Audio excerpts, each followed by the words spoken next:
رجاندن خوینا خوی پاک نساندن دیروک بگر و گری لای خواه بجیه بگه دستانه دستی هفدو قهرمانه برو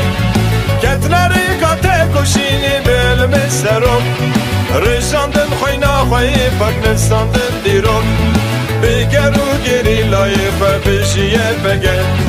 بجیه بگه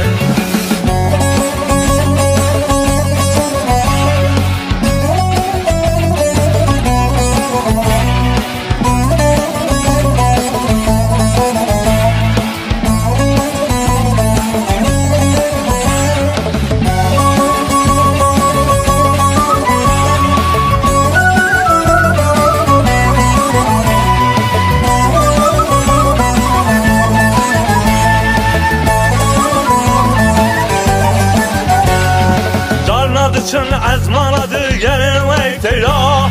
دکمن عردی کردستان همی و شرا دلی گردار کامه بالا به سلوک و سرداری قلبی جیه بگه دارناد چون ازمانه گرن و تیرا دکمن عردی کردستان همی و شرا دلی گردار کامه بالا به سلوک و سرداری قلبی جیه بگه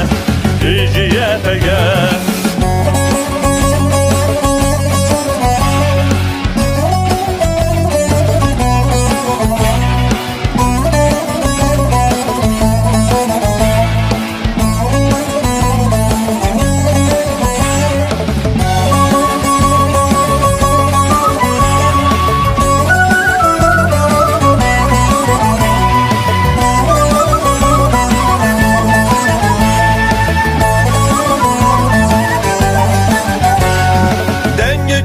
شدتی ساچاو نشینه